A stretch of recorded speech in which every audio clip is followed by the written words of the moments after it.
Patuloy ang paglipat ng mga person deprived of liberty o PDL mula sa New Bilibid Prison NBP sa Muntinlupa patungo sa iba't ibang prison and penal farm sa Palawan at Mindoro. Ayon sa Bureau of Corrections sa Bucor, ang pagsisikap na ito sa pakikipagtulungan ng iba't ibang ahensya ng gobyerno ay makatutulong hindi lamang sa pagbibigay ng trabaho sa mga PDL, kundi pati na rin sa pagtitiyak ng food security ng bansa. Si Cherry Light magbabalita.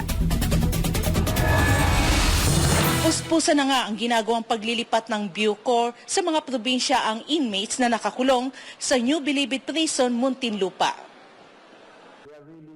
Sinabi ni Bucor Director General Gregorio Pio Katapang Jr. na 80% ng mga PDL ay inilipat sa Palawan, habang 20% naman ay mapupunta sa Mindoro. Inihayag din ni Katapang na 9,000 ektaryang sablayan prison ng penal farm sa Occidental Mindoro ay may mahalagang papel sa pagtiyak ng food security ng bansa. Tulad anya ng 27,000 ektaryang Iwahig Prison and Penal Farm sa Puerto Princesa na binubuo sa tulong ng Philippine Economic Zone Authority o PEZA.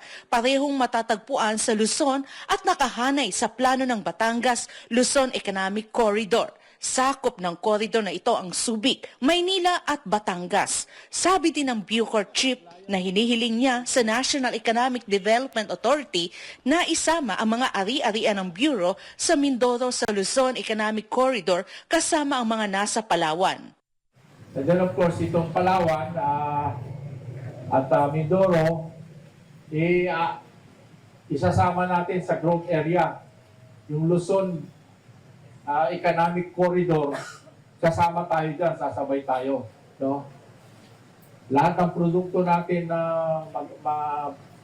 maaani natin, yung Palawan, we will make an aqua, industrial, and agri-industrial facility para sa food production. No? Sa kasalukuyan, ang Bucor ay nakikipagtulungan sa Department of Agriculture sa pagsasagawa ng mga aktibidad sa agrikultura sa Mindoro, habang ang mga proyekto sa Agri-Aqua ay pinatutupad sa Ihawig sa Palawan. Ang PEZA naman ay nasa unang yugto ng pagbabago ng IPPF upang maging isang eco-industrial township. Samantala, sinabi naman ni Katapang na maaring pagdating ng 2028 ay wala ng mga PDL na NBP sa Muntinlupa dahil sa planong gawing Bucor Global City ang lupain na pag-aari ng ahensya. So, yung mga PDL, hindi lang nakakatulong sa food security, sumisweldo pa dahil sila ay mabubuting may good conduct sila, maaga pa sila mapapalaya. Para sa Diyos at sa Pilipinas kong mahal, Cherry Light, SMNA News.